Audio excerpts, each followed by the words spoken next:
शिव महापुराण में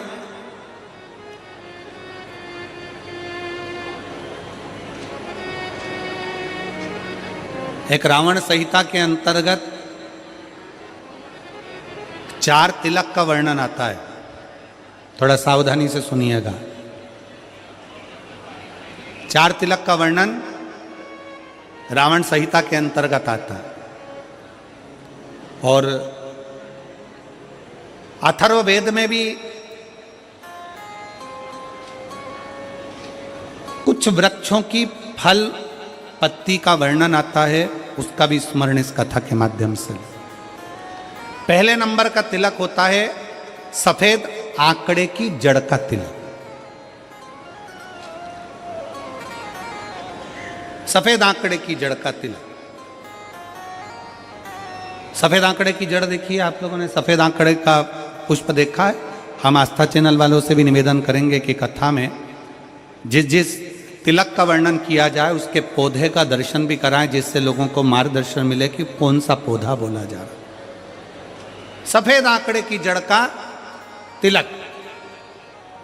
और यही सफेद आंकड़े की जो जड़ होती है संतान प्राप्ति के लिए तुमरुकेश्वर का नाम लेकर कमर में लाल धागे में बांधा जाता है, जैसा आप लोग पहले कथाओं के माध्यम से श्रवण कर चुके। एक होता है पहले नंबर पर सफेद आंकड़े की जड़ का तिलक। ये क्या काम आता है और किस लिए लगाया जाता है? तो शिव महापुराण की कथा कहती है, जिस दिन आपको लगे कि मुझे इस कार्य के लिए जाना है और ये मेरा कार्य सफल होना चाहिए, ये कार्य मेरा रुक रहा है, इस कार्य में बाधा आ रही है, ये कार्य मेरा अटक रहा है, उस दिन सफेद आंकड़े की जड़ को थोड़ा सा घिसकर और घिसने के बाद उसको अष्ट विनायक में से किसी भी एक विनायक श्री गणेश जी का नाम लेकर अपने मस्तक पर थोड़ा सा तिलक उस सफेद आंकड़े की जड़ का लगाकर चले जाइए। वो कार्य आपका सफल होकर ही रहेगा। भले 8 दिन लग जाएं, 10 दिन लग जाएं, पर सफलता उस कार्य में मिलती जरूर है। पहले नंबर पर आता है सफेद आंकड़े की जड़ का तिलक। दूसरे नंबर पर अपामार्ग की बीज का तिलक। अपामार्ग एक पौधा होता है, आप लोग टीवी पर उसका दर्शन कर रहे होंगे, एलईडी पर आप देख रहे होंगे। अपामार्ग की जड़ का अर्थात अपामार्ग का जो पौधा होता है उसका जो बीज होता है, जैसे आप ऊपर लगा हुआ देख रहे हैं, इसमें बीज लग रहा है, पौधे को आप लोग देख रहे होंगे टीवी पर, एलईडी पर, एलईडी भी चल रही है, एलईडी पर भी देख रहे होंगे कि ये अपामार्ग का जो पौधा होता है ये आपको आपके घर के आसपास में कहीं पर भी मिल जाएगा, जंगल में मिल जाएगा, आपके घर के पास लगा हुआ मिल जाएगा, ये हर कहीं लग जाता है। अपामार्ग का जो पौधा होता है, इसका जो बीज होता है, इसका जो फल होता है, फल में जो बीज होता है, इस बीज को सुखा लिया जाता है, सुखाकर इसको पीस लिया जाता है और पीसकर इसको जहां पर भगवान शंकर का शिवलिंग है, शिवलिंग का जल बहकर जहां से नीचे गिरता है, उसको समझ लें, थोड़ा सा आप लोग ध्यान में आ जाएगा आप लोगों के।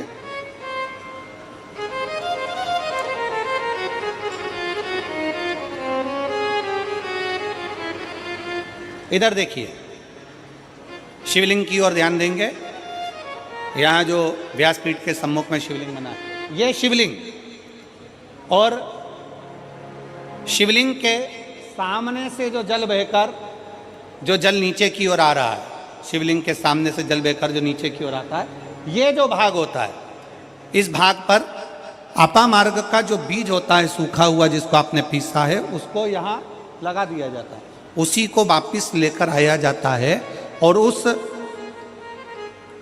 बीज का जो चंदन होता है, जिसको अपन पानी में मिलाकर सिर पर लगाते हैं, कोई व्यक्ति आपका अगर धन लेकर चले गया, कोई व्यक्ति आपकी संपदा लेकर चले गया, कोई कार्य आपका बहुत दिन से कोर्ट में अदालत में चल रहा है, लगभग 1 महीना इसका तिलक लगाना चालू कर दीजिए, दूसरे महीने में आपका धन आपके घर पर जरूर आएगा और आपका कार्य पूर्ण जरूर होगा। अपामार्ग का बीज का चंदन तिलक, अपामार्ग का तिलक हमें सुख प्रदान करता है। तीसरे नंबर पर होता है दुर्वा क्या बोलते हैं इधर छत्तीसगढ़ में, दुबा बोलते हैं कि घास बोलते हैं? जो गणेश जी को चढ़ाते हैं दुर्वा, दुर्बी, ठीक है। टीवी पर आप लोग देख रहे हैं, दर्शन कर रहे होंगे, दुर्वा, दुर्बी, जिसको छत्तीसगढ़ में दुर्बी कहते हैं, दुर्वा कहते हैं, जो गणेश जी को चढ़ता है, दुर्वा। अब आप सबको स्मरण में तो होगा कि दुर्वा कहाँ से प्रकट हुई है। तो शिव महापुराण की कथा में विष्णु पुराण को अगर हम अध्ययन करें तो विष्णु पुराण का स्मरण करेंगे या कूर्म पुराण को पढ़ेंगे तो उसमें मिलेगा कि भगवान जब सुमेरु पर्वत को मंथन के लिए रखा गया था, तब वो पर्वत नीचे दबता जा रहा था, तब कच्छप भगवान अपनी पीठ पर उस पर्वत को धारण करे थे। कच्छप भगवान जब पीठ पर धारण करे तो समझ लो भगवान नारायण की जंघा पर ही वो पर्वत रखा हुआ था, जिसको घर्षण किया जा रहा था, घर्षण किया।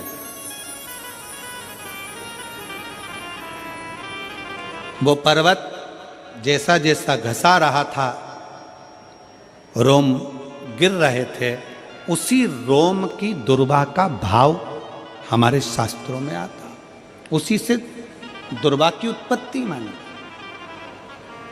दुर्वा गणेश जी को प्रिय है। और दुर्वा का फल कितना है? दुर्वा का फल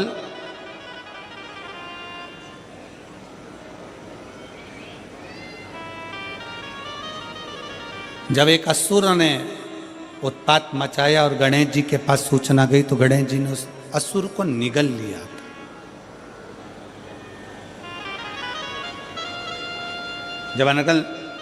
जब देखा अनायास उस असुर की ओर देखा तो भगवान गणेश जी ने उसको निगल कर अपने गर्भ में, अपने पेट में उसको धारण कर लिया। अंदर ज्वाला उत्पन्न हुई। भगवान शंकर ने एक दुर्वा गणेश जी को दी, उन्होंने पाई, अंदर बैठा हुआ असुर समाप्त हो गया।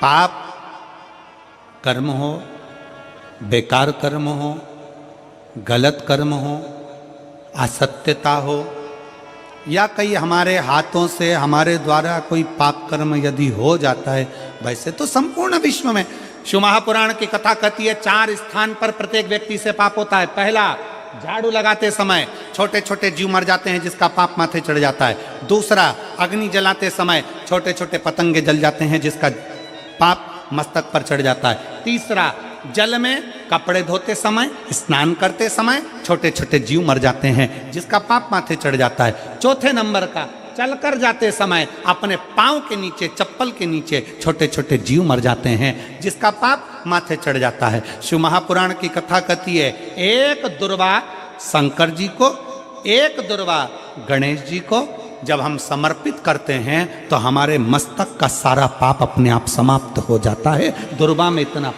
तेज हो, दुर्वा।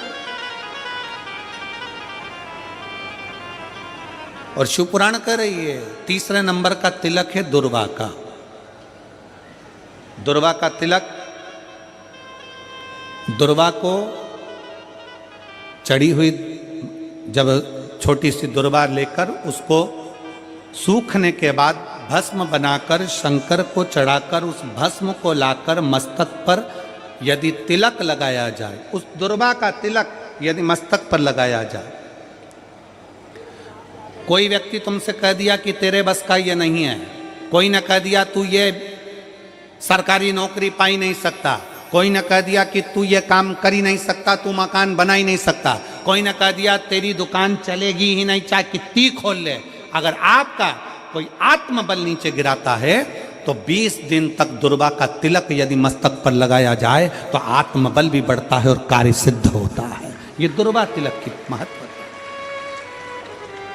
चौथे नंबर पर आता है बेलपत्र की जड़ का तिलक, जिसको हम पहले भी कथाओं में बोल चुके हैं कि बेलपत्र कि मिट्टी का भी अगर तिलक लगाया जाए, बेलपत्र के नीचे की मिट्टी का भी अगर तिलक लगाया जाए तो वो भी फल देता है।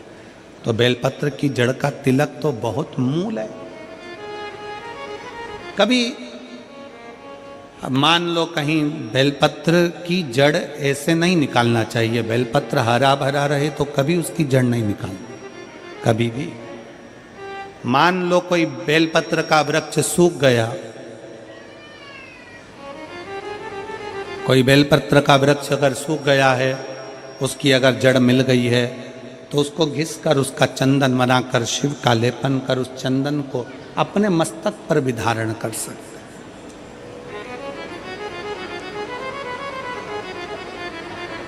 क्या होगा उससे? तो कहा